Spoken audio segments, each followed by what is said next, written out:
Hi, my name is Noelani, and in this video, we will be discussing concepts like intellectual property rights and music copyrights, more specifically the Taylor Swift case and her re-recordings and what it means legally.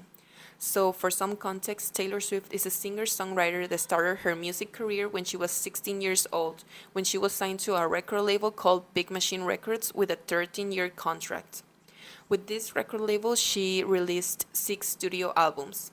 So when she was signed to this label, she basically owned the moral rights of each song, meaning that she owned the lyrics and musical composition for every song, and she was credited for that.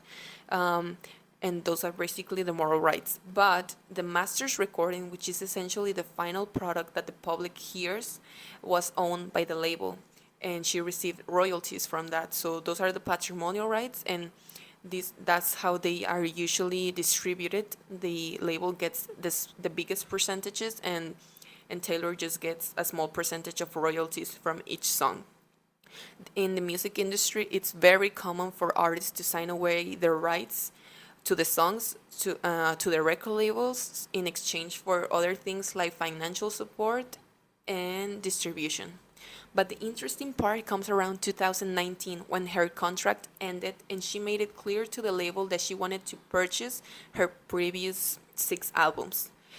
This opportunity was not granted to her. Instead, the label offered her a deal where she could sign back to the label and earn 1 album back at a time, with 1 for every new one she turned in. This is when she decided to walk away from the label because she knew it wasn't a good deal. Because, like I mentioned before, there were 6 studio albums and it would have taken her forever to earn 1 album back at a time.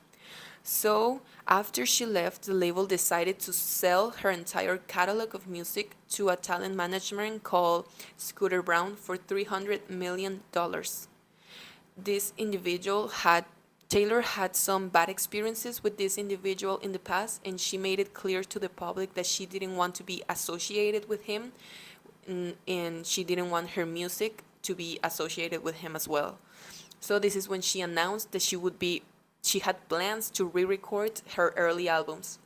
Legally, she was able to do it because, like I mentioned before, she had the intellectual property rights of the songs, since she had written both the music and the lyrics. And she intended to create new masters recording, making subtle changes to them so that she could release them to the public and have total ownership and control over them.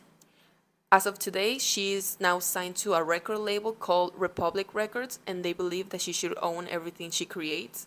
And she has successfully re-recorded 4 of her early studio albums, adding to the titles in parentheses Taylor's version so that the public can know that they belong to her and stream those songs instead. So in the end, the Taylor Swift music case serves as a compelling example of the intersection between artistry and law in the music industry. It's a reminder that even the biggest stars must navigate the complexities of intellectual property rights to protect their creative legacy.